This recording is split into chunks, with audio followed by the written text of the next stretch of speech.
आध्यात्मिक पथ की कहानी सुनने वाले सभी श्रोतागणों को जय श्री राधे, जय श्री कृष्णा। चैनल को सब्सक्राइब जरूर लिखेगा और कमेंट में राधे राधे जरूर लिखा कीजिए। एक गांव में भागवत कथा का आयोजन किया गया। पंडित जी भागवत कथा सुनाने आए। पूरे सप्ताह कथा वाचन चला। पूर्ण आहुति पर दान दक्षिणा की सामग्री इकट्ठा करके घोड़ों पर बैठकर पंडित जी रवाना होने लगे। उसी गांव में एक सीधा साधा निर्धन किसान भी रहता था, जिसका नाम था धन्ना जाट। धन्ना जाट ने उसके पांव पकड़ लिए। वह बोला, पंडित जी महाराज, आपने कहा था कि जो ठाकुर जी की सेवा करता है उसका बेड़ा पार हो जाता है।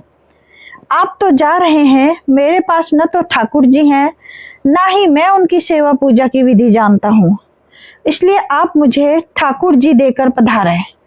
पंडित जी ने कहा, चौधरी तुम ही ले आना। धन्ना जाट ने कहा, मैंने तो कभी ठाकुर जी देखे नहीं है, लाऊंगा कैसे। पंडित जी को घर जाने की जल्दी थी। उन्होंने पिंड छुटाने को अपना भंग घोटने का सिलबट्टा उसे दे दिया और बोले, ये ठाकुर जी हैं, इनकी सेवा पूजा करना। धन्ना जाट ने कहा, महाराज मैं सेवा पूजा की विधि भी नहीं जानता, आप ही बताइए। पंडित जी ने कहा, पहले समय स्वयं नहाना, फिर ठाकुर जी को नहलाना, उन्हें भोग चढ़ाकर तत्पश्चात प्रसाद ग्रहण करना। इतना कहकर पंडित जी ने घोड़े को एड़ी लगाई व चल दिए। धन्ना था सीधा और सरल व्यक्ति। पंडित जी ने कहे अनुसार सिलबट्टे को बतौर ठाकुर जी अपने घर पे स्थापित कर दिया। दूसरे दिन स्वयं स्नान कर सिलबट्टे रूप ठाकुर जी को नहलाया। विधवा माँ का बेटा था, खेती भी ज्यादा नहीं थी, इसलिए भोग में अपने हिस्से का बाजरे का टिक्कड़ एवं मिर्च की चटनी रख दी। ठाकुर जी से धन्ना ने कहा, पहले आप भोग लगाओ, फिर मैं खाऊंगा। जब ठाकुर जी ने भोग नहीं लगाया तो बोला, पंडित जी ने तो धनवान थे, खीर पूड़ी एवं मोहन भोग लगाते थे। मैं तो निर्धन जाट का बेटा हूँ, इसलिए मेरी रोटी चटनी का भोग आप कैसे लगाएंगे। पर स्पष्ट सुन लो, मेरे पास तो यही भोग है, खीर पूड़ी मेरे बस की नहीं है। ठाकुर जी भोग नहीं लगाया तो धन्ना भी सारा दिन भूखा रहा। इसी तरह वह रोज एक बाजरे का ताजा टिक्कड़ एवं मिर्च की चटनी रख देता। वह भोग लगाने की प्रार्थना करता। ठाकुर जी तो पसीज ही नहीं रहते। यह क्रम निरंतर 6 दिन तक चलता रहा। छठे दिन धन्ना बोला ठाकुर जी से, चटनी रोटी खाते क्यों नहीं शर्माते हो? आप कहो तो मैं आके मूद लूं, फिर खा लो। ठाकुर जी ने फिर भी भोग नहीं लगाया। धन्ना भी भूखा प्यासा था। 7वें दिन धन्ना जट बुद्धि पर उतर आया, फूट फूट कर रोने लगा एवं कहने लगा कि सुना था आप दीन दयालु हो, पर आप भी निर्धन की कहाँ सुनते हो। मेरा रखा यह टिक्कड़ एवं चटनी आकर नहीं खाते हो तो मत खाओ, अब मुझे भी नहीं जीना है। इतना कहकर उसने सिलबट्टा उठाया और सिर फोड़ने को तैयार हुआ। अचानक सिलबट्टे से एक प्रकाश पुंज पकड़ कर उठा और धन्ना का हाथ पकड़कर कहा, देख धन्ना, मैं तेरी चटनी टिकड़ा खा रहा हूँ। ठाकुर जी बाजरे का टिक्कड़ एवं मिर्च की चटनी मजे से खा रहे थे।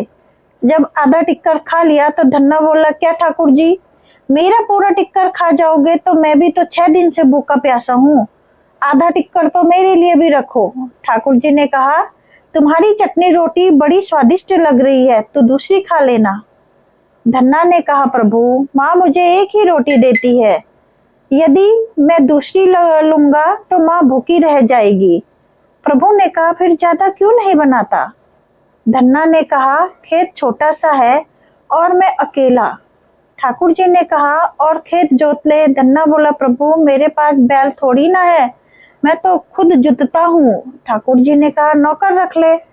धन्ना ने कहा, प्रभु अब तो मेरा मजाक उड़ा रहे हो, नौकर रखने की हैसियत तो 2 वक्त रोटी ही ना खा ले हम माँ बेटे। इस पर ठाकुर जी ने कहा, चिंता मत कर, मैं तेरी सहायता करूंगा। कहते कहते तब से ठाकुर जी ने धन्ना का साथी बनकर उनकी सहायता करनी शुरू करी। धन्ना के साथ खेत में कामकाज कर उसे अच्छी जमीन पर बैलों की जोड़ी दिलवा दी।